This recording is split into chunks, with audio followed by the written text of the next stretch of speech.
ਜਿਹੜੀ ਜ਼ਮੀਨ ਮੇਰੇ ਕੋਲੇ ਹੈ, ਜਿਹੜੀ ਮੇਰੇ ਨਾਂ ਤੇ ਬੋਲਦੀ ਹੈ, ਮੇਰੇ ਦਾਦੇ ਨੇ ਮੇਰਾ ਖਿਆਲ 1985-90 ਚ ਖਰੀਦੀ ਸੀਗੀ 8 ਏਕੜ। ਦੀ ਜ਼ਮੀਨ ਕਿਵੇਂ ਖਰੀਦੀ ਜਾ ਸਕਦੀ ਹੈ ਜੀ ਬਿਨਾਂ ਪੰਚਾਇਤ ਦੀ ਸਹਿਮਤੀ ਤੋਂ? ਉਹ ਪੰਚਾਇਤ ਦੀ ਹੈ ਨਹੀਂ ਸਰ ਸਾਹਿਬ। ਕੋਰਟ ਜਾਓਗੇ ਜਿਸ ਮਾਮਲੇ 'ਚ? ਬਿਲਕੁਲ, ਕਿਉਂ ਨਹੀਂ ਆਊਂਗਾ। ਤੁਸੀਂ ਕੋਰਟ ਜਾਓਗੇ, ਤੁਸੀਂ ਤਾਂ ਕਹਿੰਦੇ ਹੋ ਕਿ ਇਸ ਮੁਲਕ ਦੇ ਵਿੱਚ ਸਿੱਖ ਗੁਲਾਮ ਨੇ, ਉਹ ਕੋਰਟ ਕਿਵੇਂ ਇਨਸਾਫ ਦੇ ਸਕਦੀ ਹੈ? ਮੈਂ ਕਹਿ ਰਿਹਾ ਕਿ 1.25 ਏਕੜ ਮੇਰੇ ਕੋਲੇ ਹੈਗੀ, ਸਰਕਾਰ ਕਹਿ ਰਹੀ ਹੈ ਮੇਰੇ ਕੋਲੇ 125 ਹੈ। ਉਹ ਸ਼ਰਾਬੀ ਦੇ ਮੂੰਹ ਤੋਂ ਮੇਰੀ ਨਹੀਂ ਹੋ ਸਕਦੀ ਹੈਗੀ ਇਹ ਬੰਦਾ। ਭਗਤ ਸਿੰਘ ਜੀ ਸ਼ਰੇਆਮ ਸਿਗਰਟਾਂ ਪੀਂਦੇ ਸੀਗੇ। ਭਗਤ ਸਿੰਘ ਜੀ ਸਪਸ਼ਟ ਆਪਣੇ ਹੱਥੋਂ ਲਿਖਦੇ ਆ ਕਿ ਮੈਂ ਨਾਸਤਿਕ ਹੈਗਾ। ਏਜੀ ਵਾਲੇ ਮਾਮਲੇ ਤੇ ਕੀ ਲੱਗਦਾ ਜੀ, ਕਿਵੇਂ ਦੇਖਦੇ ਹੋ? ਜਿਹੜੇ ਪਹਿਲਾਂ ਡੇਰੇ ਦੇ ਵਕੀਲ ਰਹੇ ਆ, ਹੁਣ ਐਡਵੋਕੇਟ ਜਨਰਲ ਲਾਇਆ। ਇਹ ਉਹੀ ਸਾਜ਼ਿਸ਼ ਹੈ। ਇਹਨਾਂ ਨੇ ਇਹ ਕੇਸ ਖੁਰਦ-ਬੁਰਦ ਕਰਨਾ ਹੈਗਾ, ਸਬੂਤ ਖਤਮ ਕਰਨੇ ਆ, ਕੇਸ ਨੂੰ ਕਮਜ਼ੋਰ ਕਰਨਾ ਹੈਗਾ। ਸਾਡੀ ਜਿਹੜੀ ਜਮਹੂਰੀਅਤ ਫੰਕਸ਼ਨਿੰਗ ਹੈ ਉਹ ਖਤਮ ਕਰਤੀ ਹੈਗੀ ਹੈ, ਖੁਰਦ-ਬੁਰਦ ਕਰਤੀ ਹੈਗੀ ਹੈ, ਤੇ ਕੌਮ ਨੂੰ ਇਹਨਾਂ ਨੇ ਇਕੱਠੇ ਹੋਣ ਤੋਂ ਬਿਲਕੁਲ ਰੋਕਿਆ ਹੋਇਆ।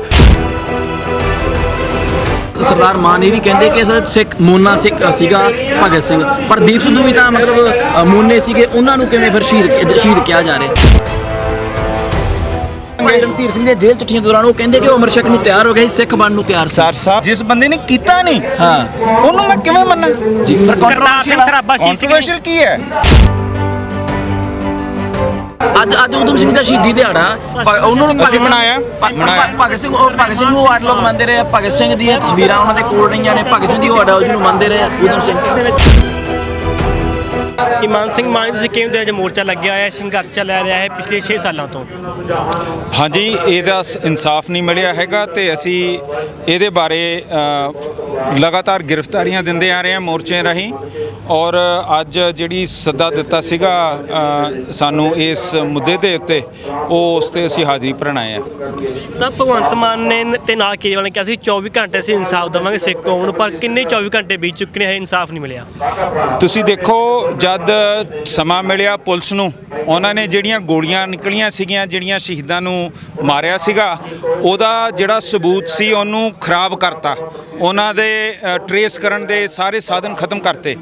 ਹੁਣ ਸੱਚਾ ਸੌਦਾ ਅੰਦਰ ਹੋਇਆ ਸਾਧ ਜਿਹੜਾ ਜਿਹਨੂੰ ਆਪਣੇ ਆਪ ਨੂੰ ਕਹਿੰਦਾ ਹੈ, ਉਹਨੂੰ ਬਾਰ-ਬਾਰ ਛੁੱਟੀ ਦੇ ਕੇ ਟਾਈਮ ਵਧਾ ਕੇ ਇਹ ਹੋਰ ਸਾਰੇ ਸਬੂਤ ਖੁਰਦ-ਬੁਰਦ ਕਰਨ ਤੇ ਆਏ ਹੋਏ ਆ। ਏਜੀ ਵਾਲੇ ਮਾਮਲੇ ਤੇ ਕੀ ਲੱਗਦਾ ਜੀ, ਕਿਵੇਂ ਦੇਖਦੇ ਹੋ? ਜਿਹੜੇ ਪਹਿਲਾਂ ਡੇਰੇ ਦੇ ਵਕੀਲ ਰਹੇ ਆ, ਹੁਣ ਐਡਵੋਕੇਟ ਜਨਰਲ ਲਾਇਆ। ਇਹ ਉਹੀ ਸਾਜ਼ਿਸ਼ ਹੈ। ਇਹਨਾਂ ਨੇ ਇਹ ਕੇਸ ਖੁਰਦ-ਬੁਰਦ ਕਰਨਾ ਹੈਗਾ, ਸਬੂਤ ਖਤਮ ਕਰਨੇ ਆ, ਕੇਸ ਨੂੰ ਕਮਜ਼ੋਰ ਕਰਨਾ ਹੈਗਾ। ਇੱਥੇ ਮਿੱਠੀਆਂ ਕਰਕੇ ਇਹਨਾਂ ਨੇ ਟਾਈਮ ਹੋਰ ਖਰੀਦ ਕੇ ਕੇਸ ਨੂੰ ਖਤਮ ਕਰਨ ਤੇ ਜਾ ਰਹੇ ਆ। ਇੱਥੇ ਇਹ ਵੀ ਗੱਲ ਆਉਂਦੀ ਹੈ ਜੀ ਕਿ ਕੌਮ ਦੇ ਵਿੱਚ ਮਤਲਬ ਬਹੁਤ ਸਾਰੇ ਇਹ ਲੋਕ ਕਦੇ ਉੱਧਰ ਨੇ ਕਦੇ ਉੱਧਰ ਨੇ। ਜੇ ਕੌਮ ਇੱਕ ਹੋਵੇ ਫਿਰ ਬੇਅਦਬੀ ਦਾ ਇਨਸਾਫ ਮਿਲ ਸਕਦਾ। ਬਹੁਤ ਸਾਰੇ ਲੋਕਾਂ ਨੂੰ ਕੌਮ ਇਕੱਠਾ ਨਹੀਂ, ਪੰਥ ਜਿਹੜਾ ਇਕੱਠਾ ਨਹੀਂ ਹੋ ਸਕਿਆ ਜਾਂ ਇਕੱਠੇ ਕਰਨ 'ਚ ਅਸਫਲ ਰਹੇ ਆ ਆਪਣੇ ਸਿੱਖ ਆਗੂ। ਮੈਂ ਦੇਖਦਾ ਕਿ ਜਿਹੜਾ ਕ੍ਰਾਈਮ ਹੈ ਉਹ ਸਟੇਟ ਦੇ ਅਗੇਂਸਟ ਹੁੰਦਾ ਹੈ। Criminal law is against the state. ਇਹ ਸਟੇਟ ਨੂੰ ਹੱਲ ਕਰਨਾ ਪੈਣਾ ਸੀਗਾ। ਇਹ ਕੌਮ ਦੇ ਉੱਤੇ ਸੁੱਟਣਾ ਜਾਂ ਉਹਨਾਂ ਉੱਤੇ ਇਲਜ਼ਾਮ ਲਾਉਣਾ ਕਿ ਇਕੱਠੇ ਨਹੀਂ ਹੁੰਦੇ, ਇਹ ਕੋਈ ਜਸਟੀਫਿਕੇਸ਼ਨ ਨਹੀਂ ਹੈ। ਇਹ ਸਟੇਟ ਨੇ ਸੋਲਵ ਕਰਨਾ ਸੀਗਾ। ਪਰ ਇਹ ਗੱਲ ਸੱਚੀ ਹੈ, ਲਗਾਤਾਰ ਸਟੇਟ ਸਾਡੀ ਸੋਚ ਦੇ ਬਰਖਲਾਫ ਤੁਰਦਾ ਆ ਰਿਹਾ। ਸਾਡੇ SGPC ਦੇ ਚੋਣ, ਜਿੱਥੇ ਲੋਕ ਸਭਾ ਦੇ 17ਵੀਂ ਚੱਲ ਰਹੀ ਹੈ, 8ਵਾਂ ਸਾਡਾ ਹਾਊਸ ਚੱਲ ਰਿਹਾ ਹੈਗਾ।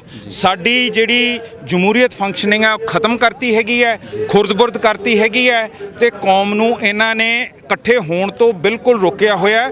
ਔਰ ਉਹ ਗੱਲ ਜਿਹੜੀ ਤੁਸੀਂ ਕਹਿੰਦੇ ਹੋ ਕਿ ਇਹ ਨੇੜੇ ਨਹੀਂ ਲੱਗਣ ਦੇ, ਵੱਖਰੇ ਰੱਖਦੇ ਆ, ਕਿਸੇ ਨੂੰ ਲਾਲਚਾ ਦੇ ਦਿੰਦੇ ਆ, ਕਿਸੇ ਨੂੰ ਮਾਰ ਕੁੱਟ ਕੇ ਨੀਵੇਂ ਕਰ ਦਿੰਦੇ ਆ, ਇਹ ਲਗਾਤਾਰ ਕਰਦੀ ਆਈ ਹੈ ਸਟੇਟ। ਕੀ ਲੱਗਦਾ ਸਰਕਾਰ ਦੇ ਵੱਲੋਂ ਦਾਅਵਾ ਕੀਤਾ ਕਿ ਤੁਹਾਡੇ ਕੋਲ 1.25 ਏਕੜ ਜ਼ਮੀਨ ਹੈ ਜੀ ਉੱਥੇ ਸਵਾਰਿਕ ਦੀਆਂ ਪਹਾੜੀਆਂ ਕੋਲੇ? ਮੈਂ ਕਹਿ ਰਿਹਾ ਕਿ 1.25 ਏਕੜ ਮੇਰੇ ਕੋਲੇ ਹੈਗੀ, ਸਰਕਾਰ ਕਹਿ ਰਹੀ ਹੈ ਮੇਰੇ ਕੋਲੇ 125 ਹੈ। ਪਰ ਸਰਕਾਰ ਨੇ ਤਾਂ ਇਹ ਕਿਹਾ ਕਿ ਨਜਾਇਜ਼ ਕਬਜ਼ਾ ਛੁਡਵਾਇਆ 125 ਕਿੱਲਿਆਂ ਦਾ। ਜਿਹੜੀ ਜ਼ਮੀਨ ਮੇਰੇ ਕੋਲੇ ਹੈ, ਜਿਹੜੀ ਮੇਰੇ ਨਾਂ ਤੇ ਬੋਲਦੀ ਹੈ, ਮੇਰੇ ਦਾਦੇ ਨੇ ਮੇਰਾ ਖਿਆਲ 1985-90 ਚ ਖਰੀਦੀ ਸੀਗੀ 8 ਏਕੜ। ਦੀ ਜ਼ਮੀਨ ਕਿਵੇਂ ਖਰੀਦੀ ਜਾ ਸਕਦੀ ਹੈ ਜੀ ਬਿਨਾਂ ਪੰਚਾਇਤ ਦੀ ਸਹਿਮਤੀ ਤੋਂ? ਉਹ ਪੰਚਾਇਤ ਦੀ ਹੈ ਨਹੀਂ ਸਰ ਸਾਹਿਬ, ਉਹ ਬੰਦਿਆਂ ਦੇ ਨਾਂ ਤੇ ਸੀ, ਸਾਂਝੀ ਖੇਵਟ ਸੀ, ਪੰਚਾਇਤ ਦੇ ਨਾਮ ਨਹੀਂ ਸੀ। ਅਸੀਂ ਪੰਚਾਇਤ ਨੂੰ ਨਹੀਂ ਪੈਸੇ ਦਿੱਤੇ, ਅਸੀਂ ਜਿਹੜੇ ਉੱਥੇ ਉਹਦੇ ਹੱਕਦਾਰ ਸੀਗੇ ਉਹਨਾਂ ਤੋਂ ਖਰੀਦੀ ਸੀਗੀ ਉਸ ਸਮੇਂ 'ਚ। ਪਰ ਤੁਸੀਂ ਤਾਂ ਥੋੜੀ ਕਹਿ ਰਹੇ ਹੋ ਜੀ, 125 ਏਕੜ ਤਾਂ ਉਹਦੇ ਵਿੱਚ ਪੰਚਾਇਤ ਫਿਰ ਦਿਖਾ ਦੇ ਨੰਬਰ, ਦਿਖਾ ਦੇ। ਸਰਕਾਰ ਨੇ ਦਿਖਾ ਦਿਓ ਤੁਹਾਨੂੰ ਬਦਨਾਮ ਕਰਨ ਦੀ ਕੋਸ਼ਿਸ਼ ਹੋ ਰਹੀ ਆ।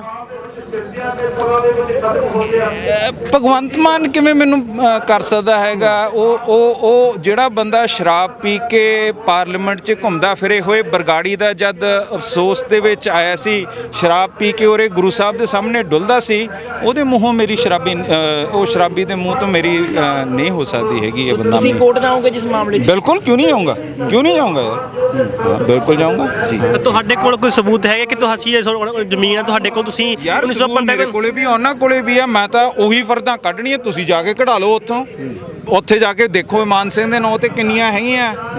ਜੇ ਤੁਹਾਨੂੰ ਕੋਈ ਹੋਰ ਵੱਧ ਆ ਗਈ ਮੈਨੂੰ ਆ ਕੇ ਫੜ ਲਓ। ਪਰ ਉਸ ਲਿਸਟ ਵਿੱਚ ਤੁਹਾਡੇ ਜਾਂ ਪਰਿਵਾਰ ਦਾ ਪੂਰਾ ਵੇਰਵਾ ਸੀ, ਬਾਕੀ ਕਿਸੇ ਪਰਿਵਾਰ ਦਾ ਵੇਰਵਾ ਤੁਹਾਡੇ ਪਰਿਵਾਰ ਦਾ ਸੀ, ਮਾਨ ਪਰਿਵਾਰ ਸਪੈਸ਼ਲ ਲਿਖਿਆ ਹੋਇਆ ਸੀ ਕਾਗਜ਼ਾਂ 'ਚ। ਇਹ ਤੁਹਾਨੂੰ ਵੀ ਪਤਾ, ਮੈਨੂੰ ਵੀ ਪਤਾ ਉਹ ਕੀ ਕਰ ਰਿਹਾ ਹੈਗਾ, ਪਰ ਤੁਸੀਂ ਸ਼ਰਾਬੀ ਐਂ ਕਰਦੇ। ਤੁਸੀਂ ਕੋਰਟ ਜਾਓਗੇ, ਤੁਸੀਂ ਤਾਂ ਕਹਿੰਦੇ ਹੋ ਕਿ ਇਸ ਮੁਲਕ ਦੇ ਵਿੱਚ ਸਿੱਖ ਗੁਲਾਮ ਨੇ, ਉਹ ਕੋਰਟ ਕਿਵੇਂ ਇਨਸਾਫ ਦੇ ਸਕਦੀ ਹੈ? ਅਸੀਂ ਜਮਹੂਰੀਅਤ ਪਸੰਦ, ਕਾਨੂੰਨ ਪਸੰਦ ਤਰੀਕੇ ਨਾਲ ਲਗਾਤਾਰ ਤੁਰਦੇ ਆਏ ਹਾਂ। ਉਹਦੇ ਵਿੱਚ ਜਿਹੜੀਆਂ ਪ੍ਰਾਪਤੀਆਂ ਜਦੋਜਹਿਦ ਨਾਲ ਪ੍ਰਾਪਤ ਕੀਤੀਆਂ ਅਸੀਂ ਕੀਤੀਆਂ। ਅਸੀਂ ਨਾ ਗੋਲੀਆਂ ਚਲਾ ਕੇ ਪੁਲਸੀਆਂ ਨੂੰ ਖਤਮ ਕਰਨਾ ਹੈਗਾ, ਨਾ ਬੰਬ ਸੁੱਟ ਕੇ ਅਸੀਂ ਜਾ ਕੇ ਅਸੈਂਬਲੀ 'ਚ ਸੁੱਟਣੇ ਹੈਗੇ ਆ। ਅਸੀਂ ਸਿੰਘ ਸਭਾ ਲਹਿਰ ਵਾਂਗੂ ਆਪਣੇ ਹੱਕਾਂ ਦੇ ਉੱਤੇ ਤੁਰ ਕੇ ਆਪਣੇ ਹੱਕ ਲੈਣੇ ਆ, ਜਿਵੇਂ ਅਸੀਂ ਅਖੀਰ 'ਚ ਜਾ ਕੇ SGPC ਦੀ ਜਮਹੂਰੀਅਤ ਹੱਕ ਲਿੱਤੇ ਸੀਗੇ। ਸੋ ਇਹ ਜੋ ਮਰਜ਼ੀ ਕਰੀ ਜਾਣ, ਅਸੀਂ ਲੱਗੇ ਰਹਾਂਗੇ, ਗੁਰੂ ਸਾਡੇ ਨਾਲ ਆ, ਅਸੀਂ ਤੁਰੀ ਚਰਾਂਗੇ। ਇੱਕ ਭਗਤ ਸਿੰਘ ਜੀ ਬਾਰੇ ਤੁਹਾਡਾ ਬਿਆਨ ਸੀ, ਸ਼੍ਰੋਮਣੀ ਕਮੇਟੀ ਨੇ ਉਹ ਰੱਦ ਕਰਤਾ ਕਿ ਅਜਾਇਬ ਘਰ ਤੋਂ ਭਗਤ ਸਿੰਘ ਹੋਰਾਂ ਦੀ ਤਸਵੀਰ ਨਹੀਂ ਲਾਈ ਜਾਊਗੀ। ਭਗਤ ਸਿੰਘ ਜੀ ਸ਼ਰੇਆਮ ਸਿਗਰਟਾਂ ਪੀਂਦੇ ਸੀਗੇ। ਭਗਤ ਸਿੰਘ ਜੀ ਸਪਸ਼ਟ ਆਪਣੇ ਹੱਥੋਂ ਲਿਖਦੇ ਆ ਕਿ ਮੈਂ ਨਾਸਤਿਕ ਹੈਗਾ। ਜਦ ਅਸੀਂ ਜਾ ਕੇ ਹਰਿਮੰਦਰ ਸਾਹਿਬ ਜਾਂਦੇ ਆ, ਮੈਂ ਤਾਂ ਵਾਹਿਗੁਰੂ ਦਾ ਨਾਮ ਜਾਪ ਕਰਦੇ ਜਾਂਦਾ, ਮੈਂ ਉੱਥੇ ਰੱਬ ਨੂੰ ਮੰਨਦੇ ਹੋਏ ਜਾਂਦਾ ਹੈਗਾ। ਜਿਹੜਾ ਕਹਿੰਦਾ ਹੈ ਕਿ ਸਿੱਖ ਮਿਥਿਆਸ ਹੈ, ਗੁਰੂਆਂ ਨੂੰ ਭੰਡਦਾ ਹੈ, ਜਦ ਮੈਂ ਉੱਥੇ ਅਰਦਾਸ ਕਰਦਾ, ਅੱਖਾਂ ਖੋਲ੍ਹਦਾ ਤੇ ਸਾਹਮਣੇ ਇੱਕ ਨਾਸਤਿਕ ਵਿਚਾਰਧਾਰਾ ਮੇਰੇ ਸਾਹਮਣੇ ਰੱਖੀ ਜਾਂਦੀ ਹੈ। ਉਹ ਵੀ ਉਸ ਸੋਚ ਦੀ ਜਿਸਨੇ ਸਾਡਾ ਉਰੇ ਨਾਮ ਉਹ ਨਿਸ਼ਾਨ ਖਤਮ ਕਰਨ ਦੀ ਕੋਸ਼ਿਸ਼ ਕੀਤੀ ਹੋਏ, ਜਿਹੜਾ ਰੂਸ ਦਾ ਮੰਤਰੀ ਆ ਕੇ ਹਰਿਮੰਦਰ ਸਾਹਿਬ ਤੇ ਹਮਲੇ ਕਰਾਉਣ ਤੇ ਸਿਖਾ ਕੇ ਗਿਆ ਹੋਏ, ਜਿਹਨੇ ਇਹਨਾਂ ਜ਼ਬਰ ਜਨਾਹ ਕੀਤਾ ਹੋਏ, ਮੈਨੂੰ ਦੁੱਖ ਲੱਗਦਾ ਤੇ ਮੈਂ ਆਪਣੀ ਮੰਗ ਤੇ ਖੜਾ। ਸ਼੍ਰੋਮਣੀ ਅਕਾਲੀ ਦਲ ਅੰਮ੍ਰਿਤਸਰ ਦੇ ਪੁਰਾਣੇ ਆਗੂ ਕੈਪਟਨ ਚੰਨਣ ਸਿੰਘ ਉਹ ਦੋਸ਼ ਲਾ ਰਹੇ ਕਿ ਅਸਲ 'ਚ ਹੁਣ ਸ਼੍ਰੋਮਣੀ ਅਕਾਲੀ ਦਲ ਅੰਮ੍ਰਿਤਸਰ ਦੇ ਸਰਦਾਰ ਮਾਨ ਸਿੱਖ ਤੇ ਵਰਸਸ ਕਾਮਰੇਡ ਕਰਨਾ ਚਾਹੁੰਦੇ ਆ, ਜਿਹੜੀ ਕਿ ਏਜੰਸੀਆਂ ਦੀ ਚਾਲ ਆ। ਜਾਣਬੁੱਝ ਕੇ ਇਦਾਂ ਦੇ ਭੜਕਾਊ ਬਿਆਨ ਦਿੱਤੇ ਜਾ ਰਹੇ। ਭਗਤ ਸਿੰਘ ਸਾਡਾ ਸ਼ਹੀਦ ਆ, ਸਿੱਖ ਵਰਸਸ ਕਾਮਰੇਡ ਜਾਂ ਸਿੱਖ ਵਰਸਸ ਨਾਸਤਿਕ ਨਹੀਂ ਬਣਾਉਣਾ ਚਾਹੀਦਾ। ਮੈਂ ਸਿੱਖ ਹਾਂ, ਮੈਂ ਰੱਬ ਨੂੰ ਮੰਨਦਾ, ਮੈਂ ਨਾਸਤਿਕ ਵਿਚਾਰਧਾਰਾ ਨੂੰ ਨਹੀਂ ਮੰਨਦਾ। ਮੈਂ ਆਪਣੇ ਜਿਹੜੇ ਹੀਰੋ ਹੈ ਸਿੰਘ ਸਭਾ ਲਹਿਰ ਦੇ ਗੁਰੂ ਘਰ ਆਜ਼ਾਦ ਕਰਨ ਵਾਲੇ ਸਮਝਦਾ ਹੈਗਾ। ਮੈਂ ਨਾਸਤਿਕ ਵਿਚਾਰਧਾਰਾ ਵਾਲੇ ਜਿਨ੍ਹਾਂ ਨੇ ਬੰਬ ਤੇ ਗੋਲੀਆਂ ਸੁੱਟੀਆਂ ਉਹਨਾਂ ਦੇ ਪੱਖ ਦਾ ਨਹੀਂ ਹੈਗਾ। ਮੈਂ ਆਪਣੇ ਸਿੱਖੀ ਦੇ ਪੱਖ ਦਾ। ਪਰ ਸਰਦਾਰ ਮਾਨ ਇਹ ਵੀ ਕਹਿੰਦੇ ਕਿ ਅਸਲ ਸਿੱਖ ਮੋਨਾ ਸਿੱਖ ਸੀਗਾ ਭਗਤ ਸਿੰਘ, ਪਰ ਦੀਪ ਸਿੱਧੂ ਵੀ ਤਾਂ ਮਤਲਬ ਮੋਨੇ ਸੀਗੇ, ਉਹਨਾਂ ਨੂੰ ਕਿਵੇਂ ਫਿਰ ਸ਼ਹੀਦ ਕਿਹਾ ਜਾ ਰਿਹਾ? ਸਰ ਸਾਹਿਬ, ਦੀਪ ਸਿੱਧੂ ਰੱਬ ਨੂੰ ਕਦੀ ਉਹਨੇ ਮਨਾ ਨਹੀਂ ਕੀਤਾ ਸੀਗਾ।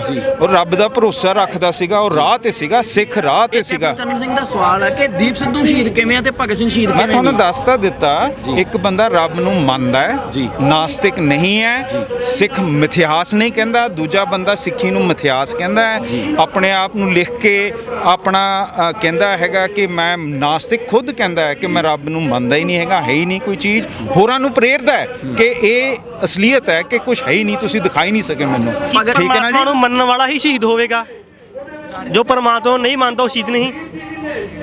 ਸ਼ਹੀਦ ਸਾਡੇ ਕੌਮ ਵਾਸਤੇ ਜਿਹੜੇ ਗੁਰੂ ਘਰ ਦੇ ਵਿੱਚ ਸ਼ਹਾਦਤ ਹੈ, ਉਹ ਗੁਰੂ ਅੰਗਦ ਸਾਹਿਬ ਮਹਾਰਾਜ ਤੱਤੇ ਤਵੇ ਤੇ ਬੈਠ ਕੇ ਪਹਿਲੇ ਸ਼ਹੀਦ ਹੋਏ, ਸ਼ਹੀਦ-ਏ ਆਜ਼ਮ ਉਹ ਹੈਗੇ। ਉਹਨਾਂ ਨੇ ਰੱਬ ਦੇ ਪੱਖ ਦਾ ਪ੍ਰਚਾਰ ਕਰਦੇ, ਬਾਬਾ ਫਰੀਦ ਤੋਂ ਲੈ ਕੇ 12ਵੀਂ ਸਦੀ ਤੋਂ ਲੈ ਕੇ ਜਾ ਕੇ ਦਸਮ ਪਿਤਾ ਨੇ ਸਰਬੰਸ ਦਾਨ ਕੀਤਾ, ਗੁਰੂ ਤੇਗ ਬਹਾਦਰ ਸਾਹਿਬ ਨੇ।